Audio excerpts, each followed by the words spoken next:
Shalom. Mari kita datang kepada Tuhan karena hanya Tuhan saja yang mampu memberikan kasih sejati kepada kita semua dan mampu memberikan pertolongan di saat badai menimbukan paguyuban kita, dan keajaiban serta pertolongan dari tangan Tuhan selalu ada bagi kita yang percaya kepadanya. Mari kita pujikan, kami perlu Kau Tuhan.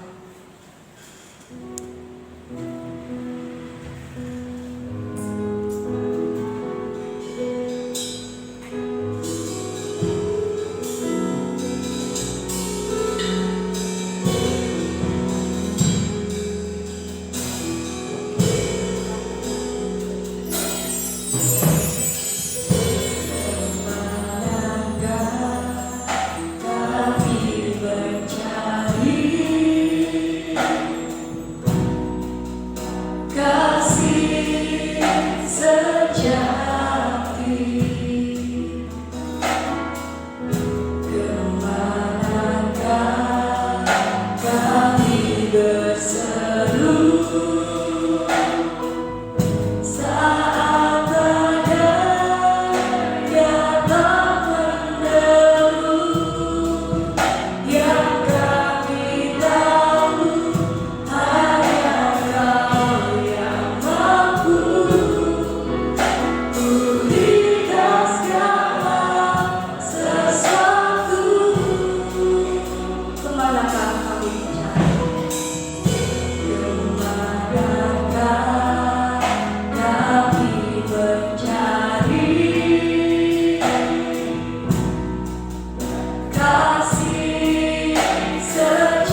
Pujian ini merupakan ungkapan hati kami di hadapan-Mu Tuhan.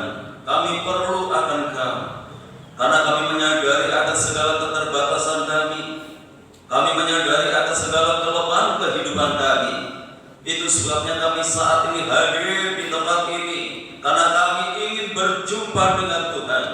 Kami rindu lawatan Tuhan, kami rindu jamahan tangan kuasa-Mu boleh Kau nyatakan di dalam kehidupan kami, sehingga boleh menyegarkan jiwa kami pagi hari ini untuk menghadapi hari-hari yang masih Tuhan sediakan di dalam kehidupan kami, supaya kami mampu menghadapinya oleh karena Engkau bersama dengan kehidupan kami.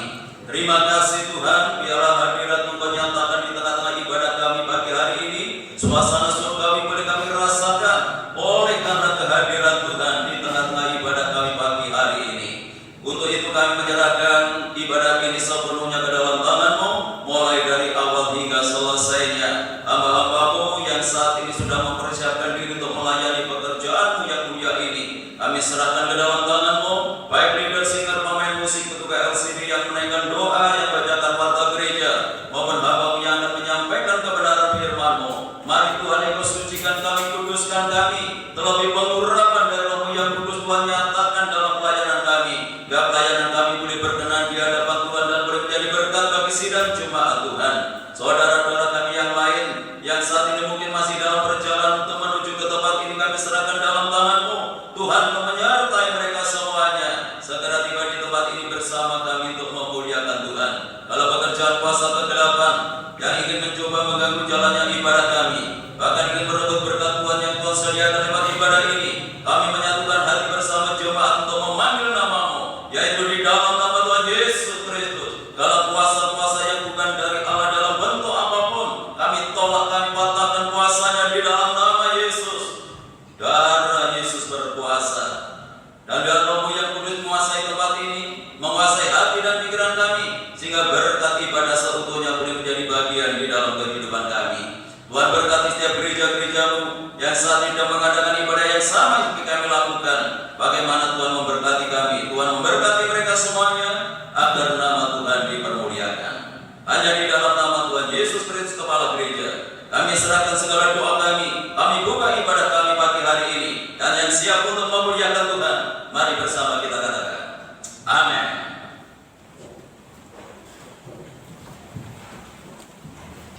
Shalom. Mari kita nyanyikan dengan pujian Ajar Kau Tuhan.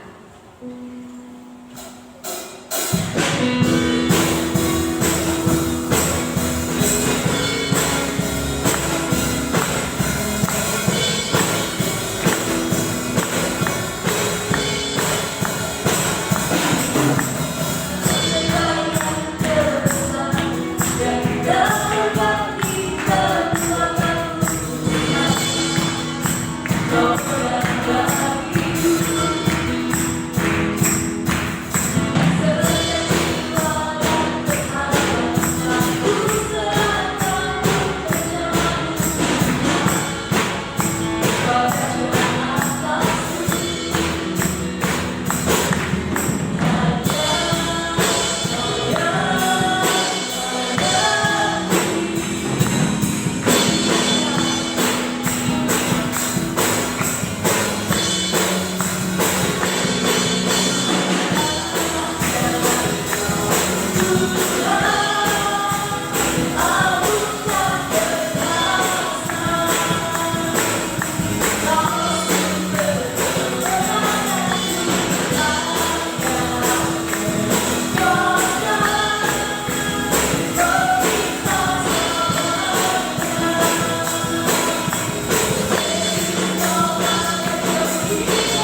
Mari Bapak Ibu Saudara, kita katakan kepada samping kanan depan belakang.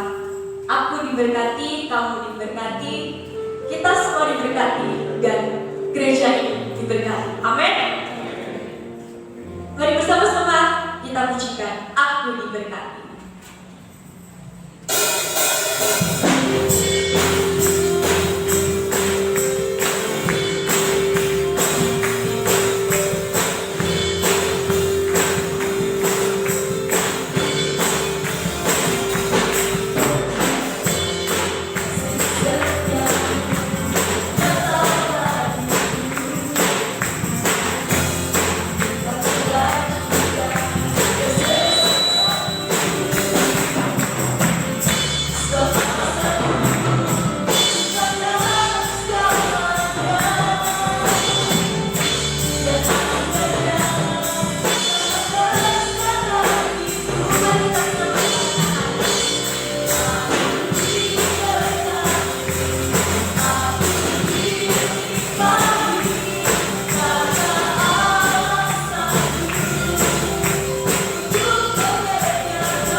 Kita yakini bersama-sama bahwa Tuhan menyediakan semuanya baik di kehidupan kita, dan Tuhan tahu apa yang terbaik dari kehidupan kita.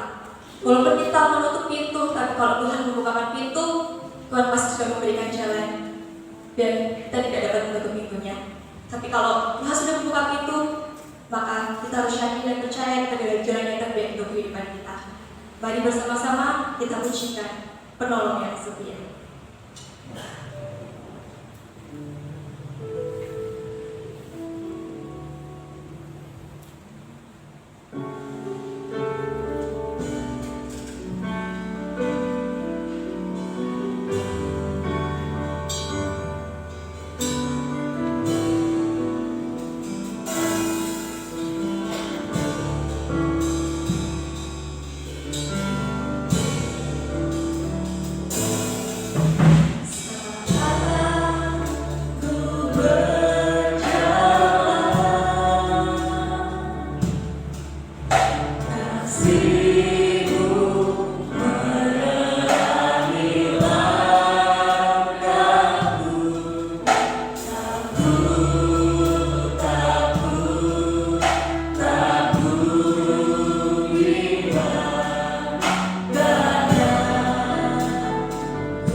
Bapa yang dalam surga, yang kami sembah dalam nama Tuhan Yesus Kristus.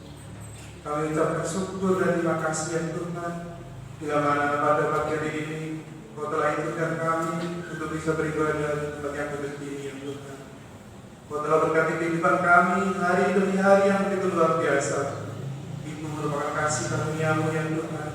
Terima kasih ya Tuhan, terima kasih. Sebentar kami akan menerima kebenaran firman-Mu ya Tuhan, kami serahkan kepada-Mu. Kiranya Kau berikan hikmat dan kekuatan Roh Kudus-Mu ya Tuhan, supaya firman yang disampaikan semuanya berasal dari Engkau ya Tuhan. Terima kasih. Kami juga berdoa untuk sidang jemaat yang akan menerima kebenaran firman-Mu ya Tuhan. Bukalah hati dan telinga kami ya Tuhan, supaya firman pada pagi hari ini dapat kami terima dengan baik dan benar. Dan kehidupan kami, karena firman-Mu ini sebagai dasar kami tujuan kehidupan kami, sehingga hidup kami hari demi hari semakin berkenan di hadapan-Mu ya Tuhan. Terima kasih ya Tuhan. Kami siap mendengarkan firman-Mu.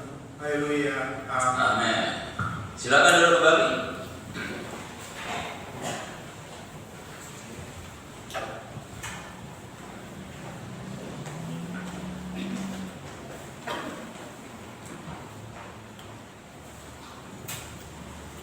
Bapak Ibu Saudara yang dikasihi oleh Tuhan, saya sampaikan shalom. Salam sejahtera di dalam kasih Tuhan kita Yesus Kristus. Hanya oleh karena anugerah dan kemurahan Tuhan, pagi hari ini kita dipertemukan kembali lewat ibadah raya satu yang masih Tuhan sediakan di dalam kehidupan kita. Kita sudah memuji dan memuliakan Tuhan. Tiba saatnya kita siapkan hati kita untuk menerima firman Tuhan. Dan firman Tuhan pagi hari ini akan disampaikan oleh Bapak Pendeta Muda Joko Suwarno. Untuk itu waktu dan tempat saya sediakan.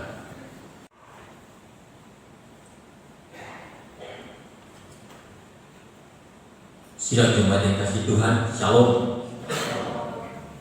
Puji Tuhan, mari pada pagi hari ini kembali kita terus belajar tentang firman Tuhan, sehingga hidup kita semakin hari semakin dipenuhi dengan firman Tuhan. Ya, pada pagi hari ini firman Tuhan saya berikan tema keraguan-raguan yang akan kita baca di dalam Injil Matius 28 ayat 16 sampai 20. Ini adalah pesan terakhir sebelum Tuhan naik ke surga.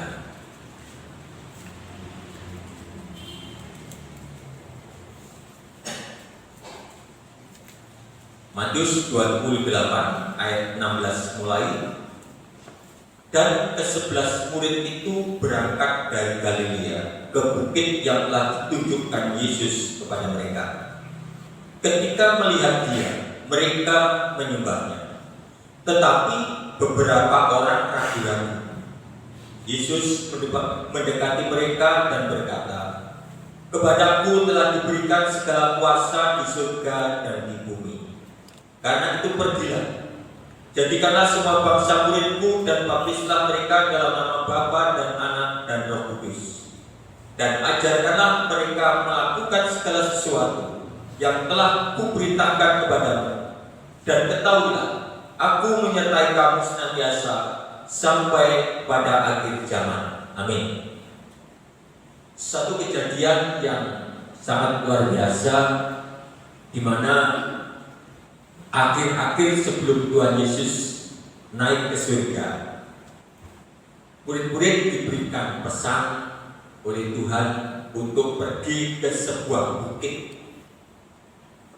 Dan di sana tentunya ada doa dan ada pengajaran dari Tuhan Yesus. Dari awal tentang kebangkitannya Tuhan, tidak hanya khalayak umum, murid-murid pun juga masih belum yakin 100%. Ditandai dengan bagaimana Petrus tidak percaya bahwa Tuhan Yesus bangkit dan sebagainya dan sebagainya.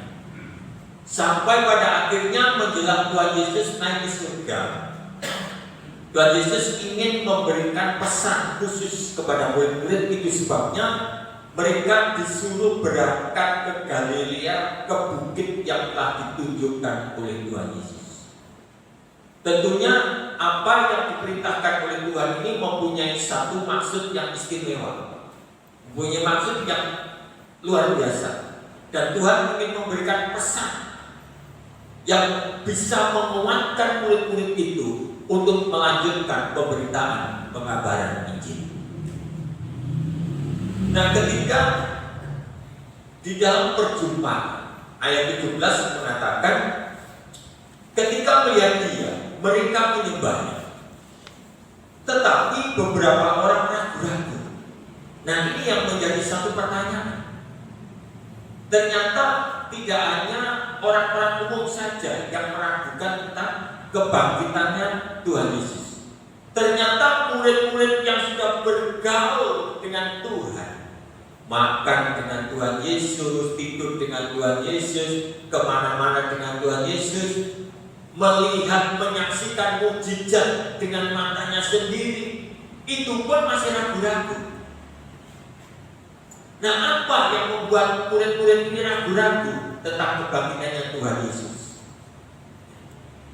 Sehingga di dalam hal ini maka Tuhan harus memberikan satu ketegasan.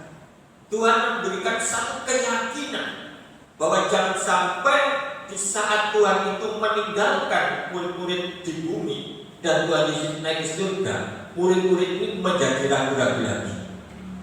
Nah, mari kita akan belajar dalam hal ini kenapa murid-murid ini ragu-ragu. Ya, kita akan melihat di dalam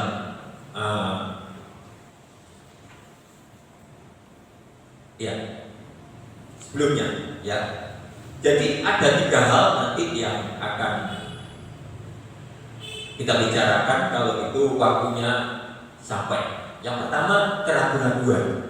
Dan yang kedua, bagaimana Tuhan memberikan satu ketegasan tentang kealahannya. Dan yang ketiga, tanggung jawab kita untuk memuridkan orang-orang yang belum percaya.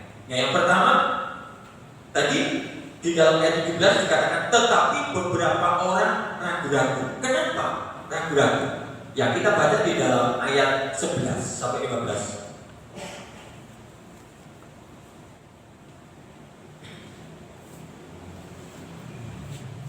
Ayat 11 mulai, ketika mereka di tengah jalan, datanglah beberapa orang dari penjaga itu ke kota dan memberitahukan segala yang terjadi itu kepada imam-imam kepala. Ini tentang dusta mahkamah agamanya. Kalau saudara melihat perikopnya 12. Dan sesudah berunding dengan tua-tua, mereka mengambil keputusan lalu memberikan sejumlah besar uang kepada serdadu-serdadu itu dan berkata, kamu harus mengatakan bahwa murid-muridnya datang malam-malam dan mencurinya ketika kamu sedang tidur. Dan apabila hal itu kedengaran oleh wali negeri, kami akan berbicara dengan dia sehingga kamu tidak beroleh kesulitan apa-apa. Mereka menerima uang itu dan berbuat seperti yang dipesankan kepada mereka. Dan cerita ini tersiar di antara orang Yahudi sampai sekarang ini. Ya. Inilah yang membuat orang lain bahkan murid-murid menjadi ragu-ragu. Karena ada dusta mahkamah agama. Di situ setelah Tuhan Yesus bangkit, maka serdadu-serdadu itu mendatangi tua-tua, memberitakan bahwa Yesus bangkit, Yesus hidup lagi. Tetapi tua-tua itu membuat mereka mengatakan bahwa sudah begini saja, kamu nanti bilang cerita ke orang-orang lain bahwa murid-muridnya datang malam-malam dan mencuri mayat Yesus itu, sehingga mayat itu tidak ada di dalam kubur. Nah, sehingga serdadu-serdadu itu diberikan sejumlah besar uang untuk membuat kesaksian-kesaksian bohong, untuk membuat berita-berita bohong, sehingga membuat orang lain bahkan murid-murid Tuhan Yesus sendiri menjadi ragu-ragu. Nah, sidang jemaat yang dikasihi Tuhan, memang tidak semua orang bisa memahami segala sesuatu yang terjadi dengan benar, termasuk murid-muridnya. Sehingga hal ini, keraguan-keraguan dialami oleh murid termasuk dari berita-berita bohong yang disebarkan oleh para serdadu yang diupah oleh para tua-tua di dalam mahkamah agama ini. Nah, dikatakan tadi, dan cerita ini tersiar di antara orang Yahudi sampai sekarang ini. Apakah benar kebohongan, berita-berita bohong tentang kematian Yesus, penyaliban Yesus, kebangkitan Yesus, kenaikan Yesus, itu masih banyak berita-berita bohong sampai sekarang ini? Saya pribadi sering mendengar di luar sana yang mengatakan bahwa Yesus itu bukan disalib. Yang disalib itu orang yang diserupakan. Yesus tidak mati, itu digantikan oleh orang-orang yang serupa dengan dia, dan sebagainya dan sebagainya. Dan cerita ini ternyata masih bergema sampai sekarang ini. Mungkin saudara juga mendengar di luar sana bagaimana berita-berita bohong tentang penyaliban Yesus yang tidak bisa diterima, tentang kematian Yesus, tentang kebangkitan Yesus diplesetkan, sehingga banyak orang menjadi ragu-ragu. Bahkan juga ada orang yang mempercayai bahwa yang mati itu bukan Yesus, itu hanya diserupakan. Bahkan itu diimani di beberapa kalangan yang lain. Nah, itu sebabnya kalau pada zamannya para murid-murid Tuhan Yesus itu menjadi ragu-ragu, nah kita sekarang ini masih ragu atau tidak? Saya harapkan tidak ada satupun orang yang ragu-ragu. Karena kematiannya Kristus, kebangkitannya Yesus, kenaikannya Yesus itu adalah benar. Sebab sudah dinubuatkan sebelumnya beribu-ribu tahun bahwa Yesus akan lahir, menebus dosa manusia, dan dia akan mati dan bangkit dan naik ke surga. Itu sudah dinubuatkan. Nah, kalau orang itu mengenal firman Tuhan, mengerti firman Tuhan, dia tidak akan bergeming dengan cerita-cerita bohong, dengan cerita-cerita dusta yang semacam ini. Gak akan dia tuh percaya, karena sudah tahu kitab-kitab para nabi sudah menubuatkan bahwa Yesus sebagai Allah akan hadir ke dunia, menebus dosa manusia, mati, bangkit, dan naik ke surga. Itu sudah dinubuatkan beribu-ribu tahun sebelum Tuhan Yesus lahir. Nah, hal ini jangan sampai kita ini terbawa arus mendengar berita di luar sana yang dikatakan yang disalib itu orang yang diserupakan, dan sebagainya dan sebagainya. Kita harus memiliki iman yang kuat dan teguh, dan kita harus mengenal firman bahwa hal ini benar-benar adalah kejadian yang nyata. Nah, sidang jemaat yang dikasihi Tuhan, jadi sekarang mengapa berita bohong itu menjadi hantu, menjadi satu momok di dalam kehidupan murid-murid, bahkan pada orang percaya sampai saat ini? Kenapa? Karena murid-murid pada saat itu banyak yang lupa tentang firman Tuhan.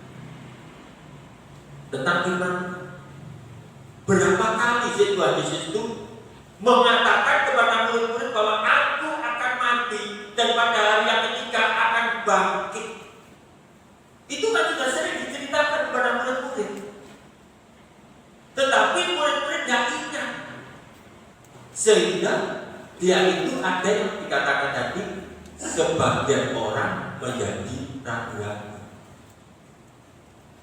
Nah, sehingga penyebab apa yang menjadikan orang itu ragu-ragu jelas karena mereka tidak ingat akan firman Tuhan, tidak mengerti akan firman Tuhan, dan tidak memahami akan firman Tuhan.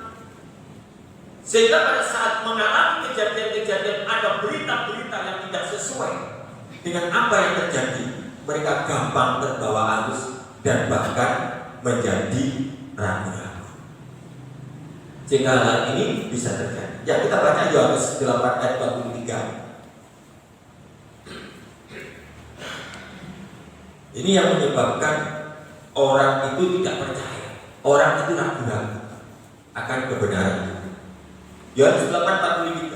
Apakah sebabnya kamu tidak mengerti bahasaku? Sebab kamu tidak dapat menangkap firman-Ku. Banyak orang yang tidak bisa mengenal siapa itu Yesus. Banyak orang yang tidak tahu bahwa Yesus itu Allah. Walaupun tidak dilihat di depan matanya, pada saat itu Tuhan Yesus membuat berbagai macam mukjizat. Orang buta sejak lahir bisa melihat, orang mati dibangkitkan, orang lumpuh disembuhkan, orang yang berdarah 18 tahun disembuhkan, dan sebagainya, dan sebagainya. Kenapa mereka tetap tidak percaya? Karena dia tidak bisa menangkap firman. Kenapa tidak bisa menangkap firman? Karena tidak mengerti bahasa firman.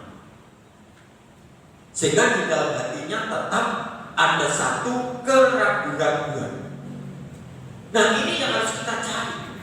Kenapa orang itu tidak bisa mengerti bahasa firman? Kenapa orang itu tidak bisa menangkap firman? Apakah itu terjadi pada saat zamannya Tuhan Yesus saja? Tidak. Zaman sekarang, setiap kita datang di dalam ibadah, tentunya kita dinasihati oleh firman, kita ditegur oleh firman, kita dibenarkan oleh firman, dan bahkan kita dicampur oleh firman. Setiap kita datang ke gereja. Tetapi kenapa keadaan iman jemaat itu tidak sama? Ada yang teguh, ada yang biasa-biasa, dan ada yang tidak bergeming walaupun diingatkan oleh firman. Ini kenyataan. Ada yang setia, ada yang setengah setia, ada yang biasa-biasa saja. Pokoknya beginilah. Yang penting aku masih Kristen. Yang penting aku masih ke gereja, walaupun 1 bulan sekali, walaupun tidak setia. Yang penting aku masih percaya pada Yesus. Dan ini terjadi sampai saat ini. Dan firman Tuhan menjelaskan karena mereka tidak bisa menangkap firman. Inilah yang membuat satu keadaan sidang jemaat itu imannya tidak yang sama. Karena kadar hatinya, pikirannya di dalam belajar firman Tuhan, di dalam menangkap firman Tuhan itu tidak sama. Nah, apa penyebabnya? Ini penyebabnya. Matius 7, Matius 9 ayat 17.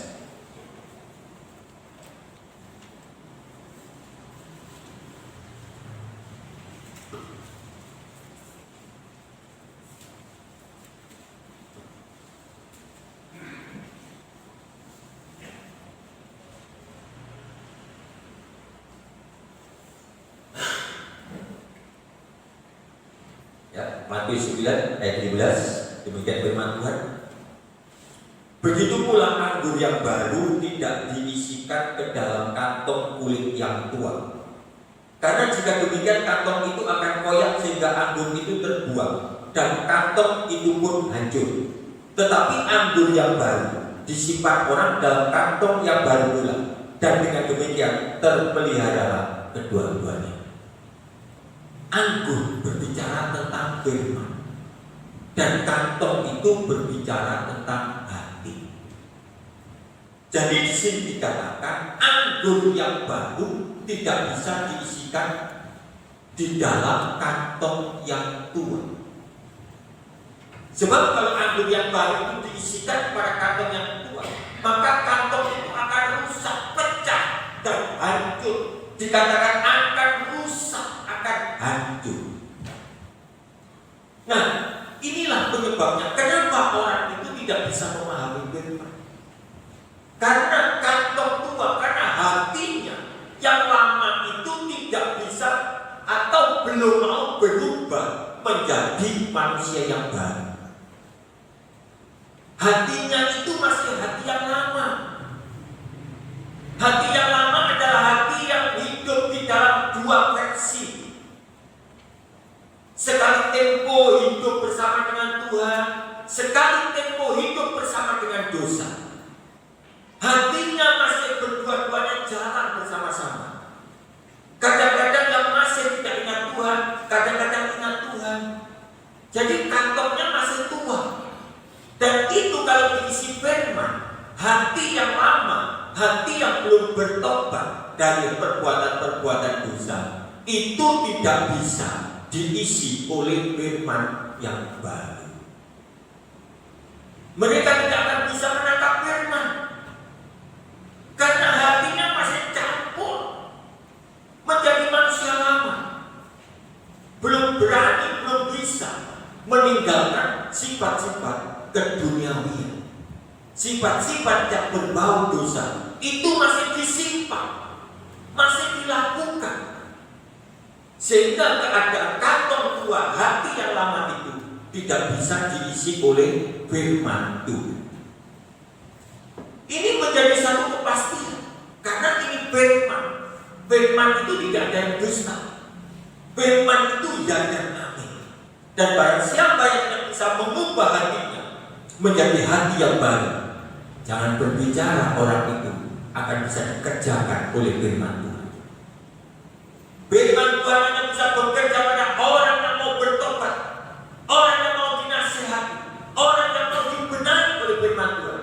Dan itu yang akan bisa diisi terus oleh firman yang baru.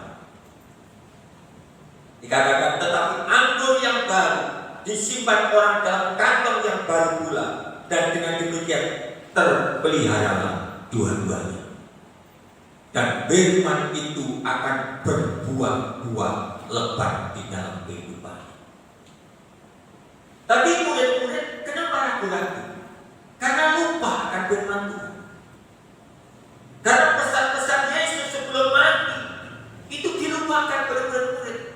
Walaupun Tuhan Yesus sudah terang-terang mengatakan, aku akan mati dan bangkit pada hari yang ketiga, tetapi murid-murid tidak ada yang memahami. Karena apa? Hatinya belum dirubah menjadi hati yang baru. Tetapi setelah Tuhan Yesus mati naik ke surga, turunlah Roh Kudus dan membaharui hati seluruh murid itu, sehingga murid-murid itu menjadi murid-murid yang hebat. Tanggal 13 nanti kita merayakan kenaikan Tuhan. Ya. Bapak Cornelius sudah menyampaikan, saudara kita umat muslim nanti sholat Id, kita ibadah di tempat ini juga pagi, dijadikan satu.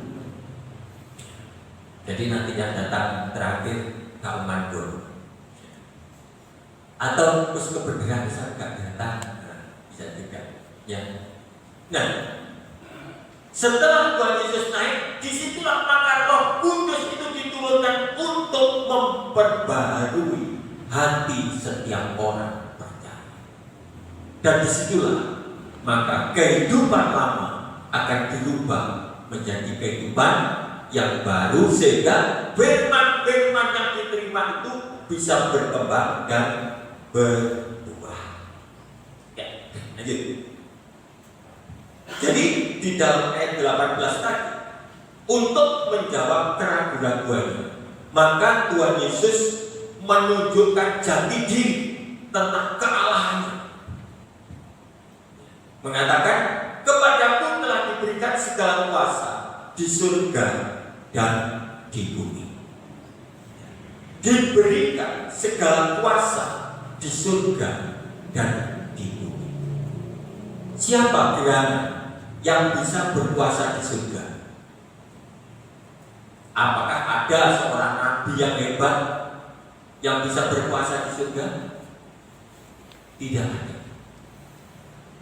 Inilah pernyataan tentang Tuhan, menunjukkan jati diri supaya murid-muridnya tidak ragu-ragu bahwa orang yang bisa berkuasa di surga adalah orang yang memiliki surga. Itu jelas.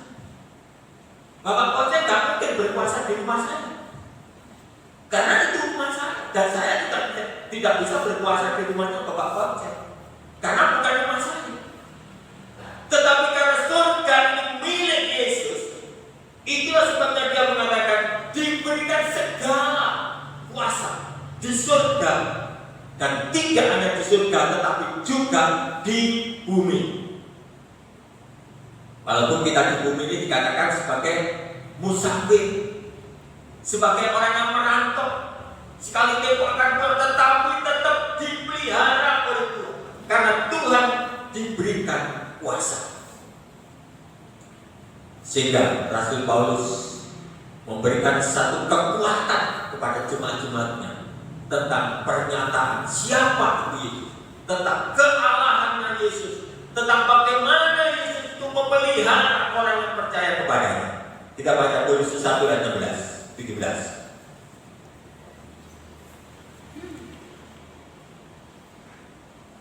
Karena di dalam Dia telah diciptakan segala sesuatu yang ada di surga dan yang ada di bumi, yang kelihatan dan yang tidak kelihatan, baik singgasana maupun kerajaan, baik pemerintah maupun penguasa. Segala sesuatu diciptakan oleh Dia dan untuk Dia.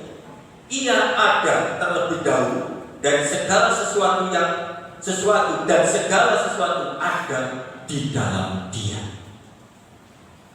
Ya. Jadi karena di dalam Tuhan Yesus Kristus telah diciptakan segala sesuatu, baik yang ada di surga maupun yang ada di bumi. Inilah supaya pada saat itu murid-murid tidak ragu-ragu. Tuhan menunjukkan jati dirinya betapa Dia itu sebagai Allah yang berkuasa, baik di surga maupun di bumi. Begitu juga sidang Jumat yang dikasih Tuhan. Tidak hanya Rasul Paulus pada zaman itu, tetapi sekarang pun jangan sampai kita ragu-ragu. Bagaimana untuk kita di dunia ini, di surga nanti? Tuhan tadi sudah mengatakan Dia diberikan kuasa di surga dan di bumi. Dan Tuhan mengatakan karena di dalam Dia telah diciptakan. Kata-kata telah diciptakan ini berarti sudah disediakan bagi kita orang-orang yang benar, bagi kita orang-orang yang mau dididik oleh firman Tuhan, bagi kita orang-orang yang hatinya sudah menjadi baru. Jadi tidak ada keraguan lagi, karena seluruh bumi diciptakan oleh Dia, diciptakan oleh Dia, diciptakan oleh Tuhan Yesus dan untuk Tuhan Yesus, diciptakan oleh Dia dan untuk Dia. Itu sebabnya di dalam ayat 17 ditegaskan, Ia ada terlebih dahulu. Sebelum dunia ada, Yesus sudah ada. Hanya nama Yesus memang belum muncul. Kenapa tidak dimunculkan sejak mulai bumi yang baru? Karena ada maksud tertentu. Kalau Yesus muncul di dalam penciptaan bumi, maka tidak ada kejadian penebusan dosa. Sehingga Yesus harus muncul di tengah-tengah zaman untuk menebus dosa dan mengembalikan manusia kepada surga. Jadi kita tidak perlu ragu-ragu lagi. Apapun berita di luar sana, oh Yesus itu disuruh makan, yang disalib bukan Yesus, jangan percaya. Ingat firman Tuhan. Jangan sampai terjadi seperti murid-murid tadi karena tidak ingat firman sehingga ragu-ragu. Tetapi kita orang yang selalu dididik, diajar oleh firman Tuhan, pegang firman Tuhan. Ingat selalu akan firman Tuhan sehingga apapun berita bohong di luar sana, tidak ada seorang pun yang akan bergeming dan menjadi ragu-ragu di dalam mengikut Tuhan Yesus Kristus. Supaya lengkap kita baca Filipi 4 ayat 19.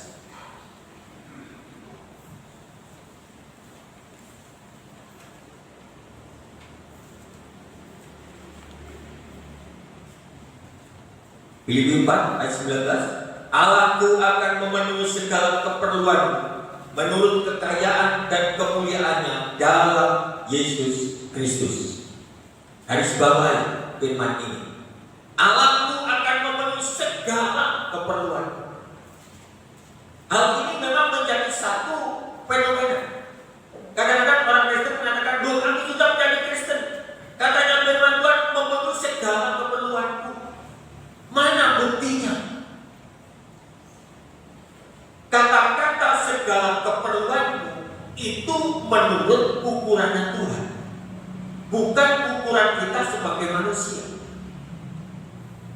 Nah, Tuhan mungkin memenuhi keperluan saya seperti sekarang ini, itu sudah cukup. Nah, ini bahasanya Tuhan. Saya tidak mungkin akan meminta pemenuhan kebutuhan saya seperti yang dimiliki oleh raja-raja, dimiliki oleh artis-artis. Karena yang dikatakan Allahku akan memenuhi ini bahasanya Tuhan. Jadi tidak bisa diukur dengan bahasa kita sebagai manusia. Loh, katanya aku dipenuhi dengan segala hal, tapi kok seperti ini? Tidak bisa dikatakan seperti itu. Karena ini bahasa firman, bahasanya Tuhan. Jadi Tuhan tahu berapa akan memenuhi keperluan kita masing-masing. Dan setiap Tuhan memberikan keperluan pemenuhan kepada kita masing, itu mempunyai tujuan. Mempunyai tujuan. Seringkali saya katakan, seandainya saya itu diberikan harta seperti Raffi Ahmad, mungkin saya ke minggu gak pernah di gereja, mungkin minggu ini di Belanda, minggu depan di Perancis, minggu depan di Italia, dengan alasan, oh aku mau Injil di sana, oh aku mau beritakan Injil di Singapura, mungkin seperti itu. Jadi segala sesuatu yang Tuhan berikan pada manusia masing-masing itu mempunyai tujuan. Mungkin kita diberi pas-pasan, apa supaya setia. Pas butuh bayar bank ada, katanya gitu ya. Pas butuh pengen sepeda motor ada, itu pas-pasan. Ya. Pas wayai, ada. Jadi apapun yang terjadi di dalam hidup kita, satu, katakan di dalam 1 Tesalonika, bersukacitalah dalam segalanya. Karena itulah yang dikehendaki. Jadi apapun yang terjadi dalam kita, kita belajar bersukacita, bersyukur. Masih banyak orang-orang di bawah kita. Masih banyak orang-orang jauh lebih susah di bawah kita. Jangan takut. Kalau sekarang datang saya lihat bajunya bagus-bagus, pakai sepatu, ya, wangi. Ini masih luar biasa. Inilah pemenuhan yang diberikan Tuhan. Kita masih bisa ke gereja. Semuanya pakai motor, pakai mobil. Mungkin pulang dari gereja, ada yang pergi ke mana, masih bisa segala-galanya. Masih banyak orang yang jauh di luar sana yang lebih menderita. Jadi mana? Jangan sampai kita ragu-ragu mengikut Yesus. Apapun yang terjadi di dalam hidup kita harus tetap bersukacita, bersyukur. Karena Yesus itu adalah yang menguasai baik di surga maupun yang di bumi. Kita jangan hanya berharap di bumi. Kita di bumi hanya 70 sampai 80 tahun, setelah itu selesai. Kita harus benar-benar berharap di dunia kekekalan nanti kita bersama-sama dengan Tuhan. Di surga nanti kita bersama-sama dengan Tuhan.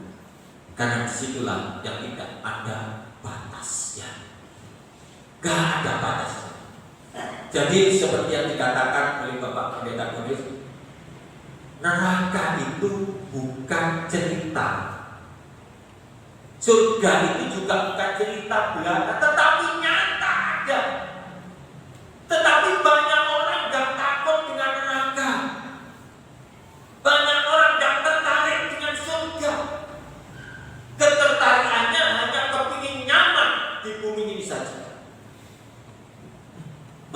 pikiran-pikiran itu kita rubah. Nyaman di bumi, mati masuk surga. Amin. Itu yang benar. Ya. Nyaman di bumi, mati masuk surga. Jangan aku di bumi jadi raja, mati masuk neraka. Aku sia-sia. Susah. Nah, sebabnya mari kita terima Tuhan Yesus sebagai Allah seutuhnya. Kita baca ayat hafalan Mazmur 23.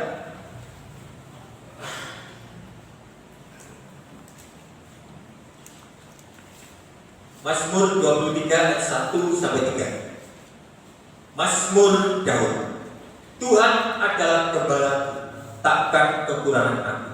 Ia memimpin aku di padang yang berumput hijau. Ia memimpin aku ke air yang tenang. Ia menyegarkan jiwaku.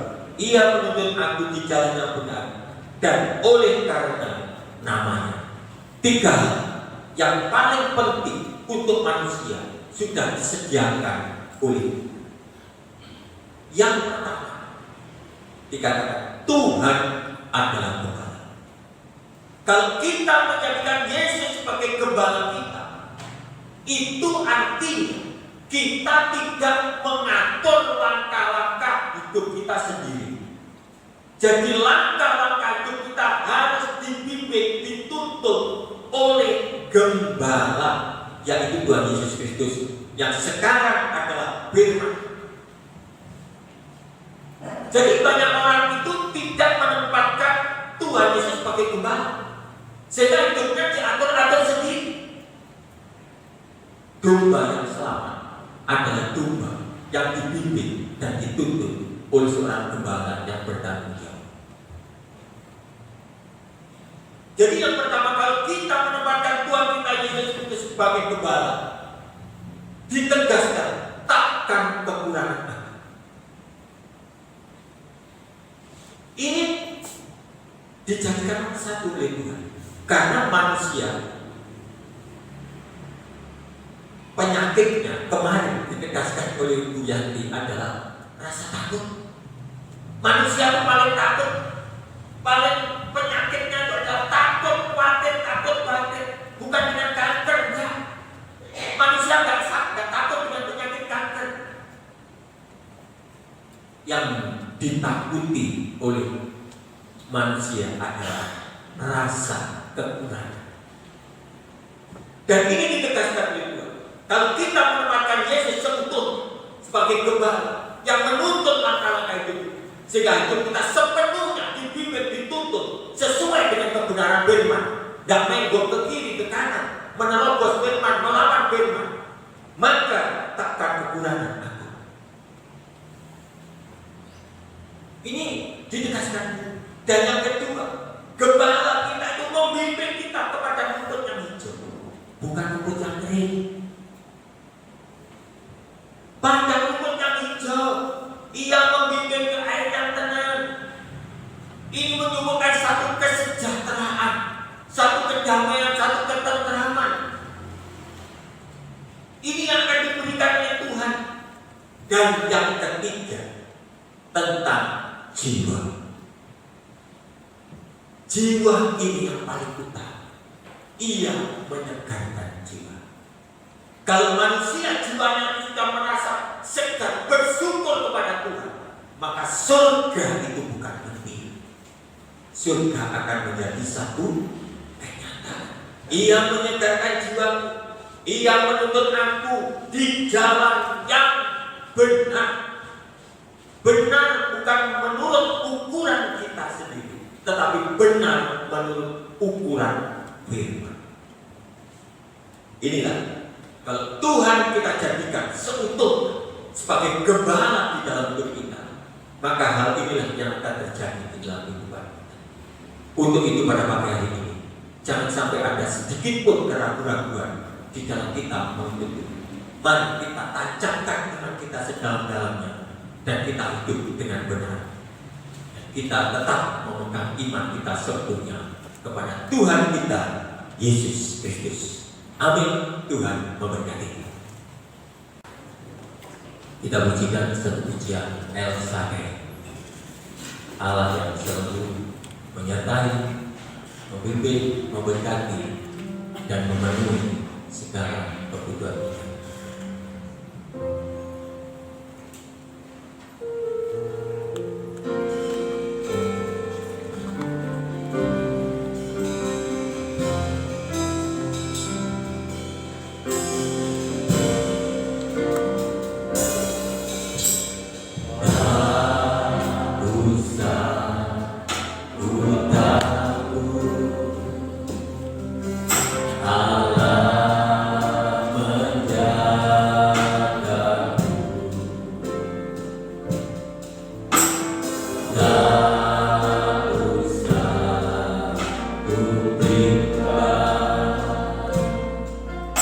Yesus pelihara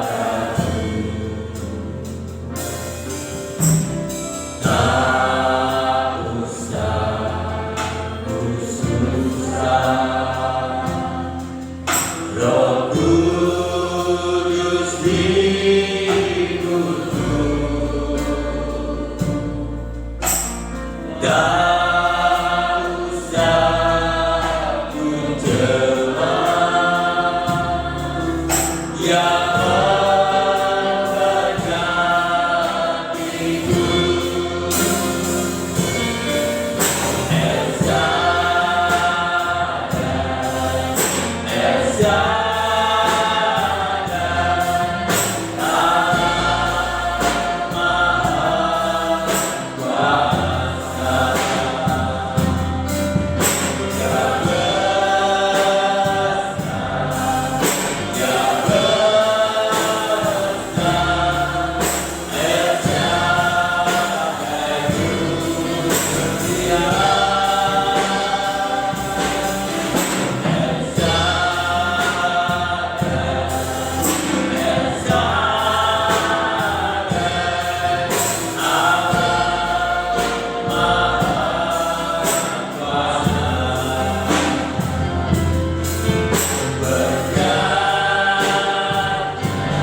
Saya undang Bapak Sutrisno berdoa untuk firman Tuhan. Yang besar, esa dan mulia, esa.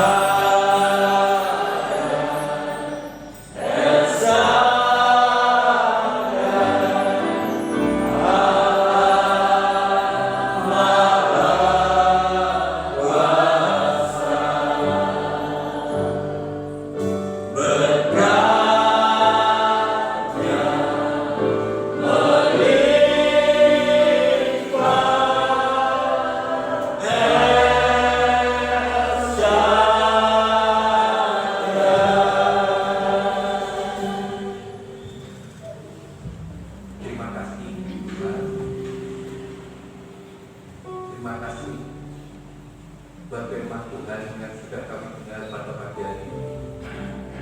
Tuhan, hanya firman Tuhan yang bisa memberi pengertian pada kami, yang bisa memberi hikmat pada kami, siapakah sebenarnya Engkau Tuhan.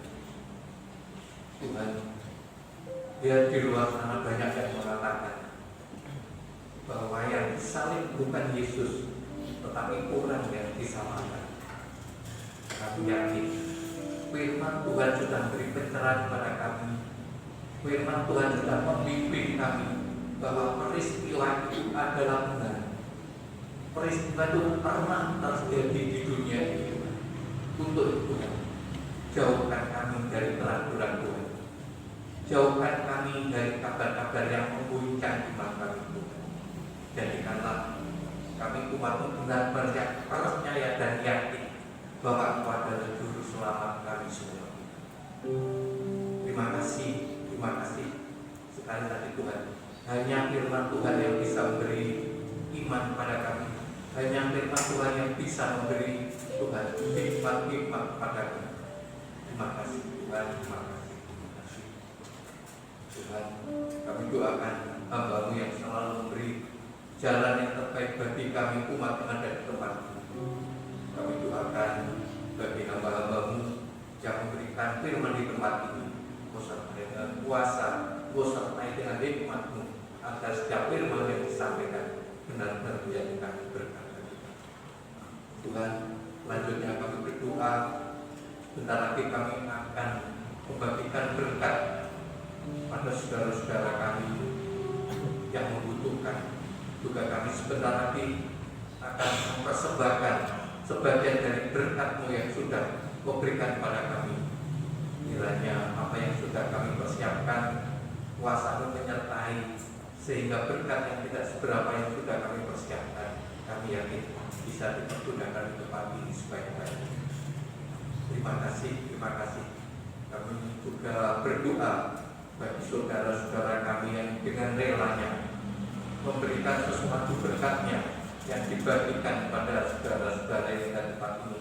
Kami juga berdoa di hadapan pada saat Tuhan, tambah kami berkat Tuhan di tengah-tengah rumah tangganya, di tengah-tengah pekerjaannya, sehingga hari demi hari mereka akan yakin bahwa berkat yang disampaikan di tempat ini adalah berkat dari Tuhan. Terima kasih. Hanya di dalam nama Tuhan Yesus Kristus kami alaskan Tuhan. Haleluya. Silakan untuk kembali. Dan waktu selanjutnya saya serahkan pada Bapak Pendeta Paulus. Ya, terima kasih Pak Tris. Saya mengingatkan kembali pada tanggal 13 itu hari Kamis, ibadah kenaikan Tuhan Yesus Kristus ke surga kita adakan pagi hari jam 7 pagi. Hanya satu kali. Nah, sebabnya mari kita perhatikan momen yang penting ini. Jangan ada satupun di antara kita yang melewatkan peristiwa yang agung yang Tuhan kerjakan untuk menyediakan tempat di surga bagi kehidupan kita. Terima kasih untuk perhatiannya. Dan setelah itu, biasanya itu ada doa 10 hari. Ya, karena ini bersamaan dengan saudara-saudara kita yang juga merayakan Hari Raya Idul Fitri, maka doa itu dimulai hari Senin. Jadi Jumat, Sabtu tidak ada kegiatan, kita kembali ketemu Minggu dan Senin mulai doa sampai hari Minggu. Ya, tolong diperhatikan kegiatan-kegiatan kita di tempat ini. Ya, terima kasih untuk perhatiannya. Kita pujikan satu pujian, tak pernah ragu akan kesetiaanmu, dan tidak cuma diberikan kesempatan untuk memberikan persembahan bagi pembangunan.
Mari kita satukan hati kita untuk kita datang kepada Tuhan, turut mendoakan saudara kita yang berulang tahun hari ini supaya semakin diberkati oleh Tuhan.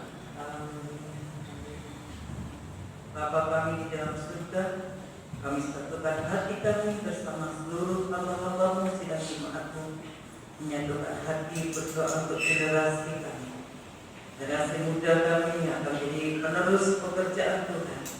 Kami serahkan saudari Berliana yang hari ini genap berusia 23 tahun. Mari Tuhan, kami serahkan saudari kami di dalam tangan-Mu.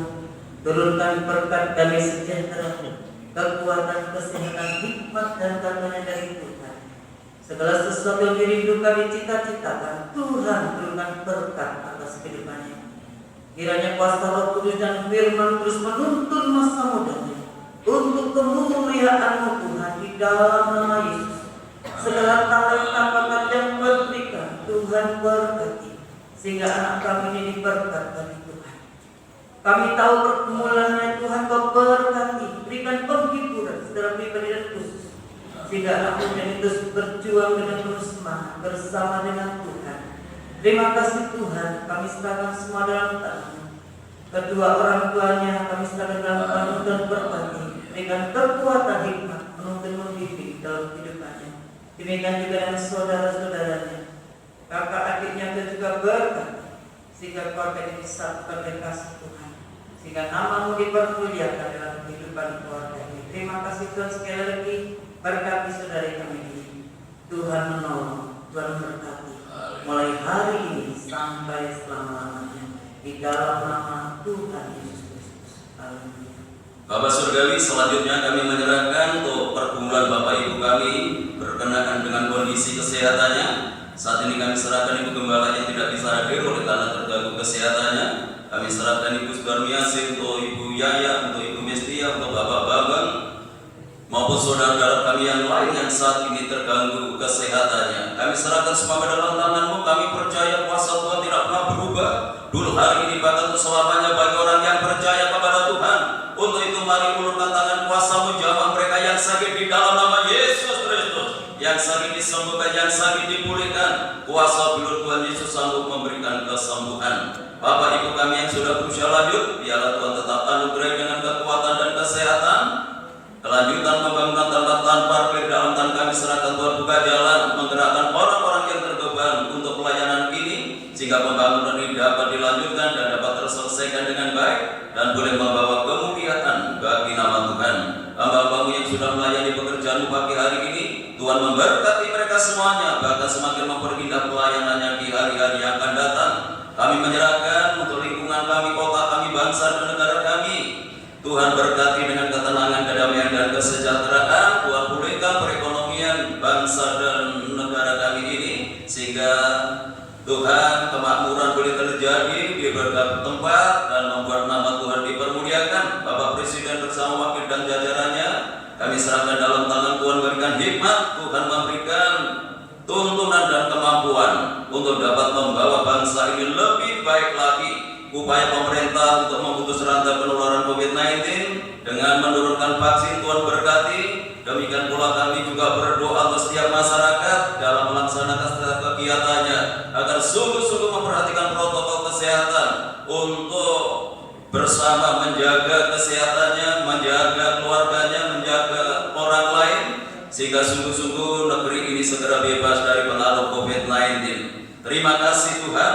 Pada akhirnya kami serahkan seluruh sidang jemaat-Mu ke dalam tangan-Mu, baik yang hadir pagi ini maupun yang tidak hadir, baik yang ada di dalam kota, di luar kota. Tuhan jaga, lindungi, serta tuntun dan bimbing mereka supaya tetap hidup dalam kekudusan dan kebenaran. Taruhkan hati yang setia dan mengasihi kepada Tuhan.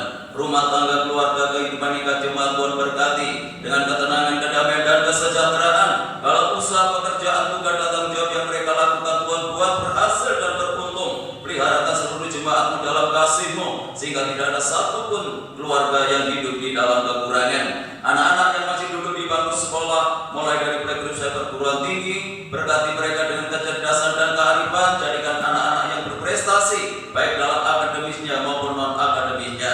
Bagi sidang jemaat-Mu yang sudah memberikan persembahannya, mengembalikan perpuluhannya, kembalikan berlipat kali ganda sesuai dengan janji firman-Mu. Sebentar lagi kami akan tinggalkan tempat ini kembali ke rumah masing-masing. Tuhan jaga, lindungi, sertai kami dalam perjalanan.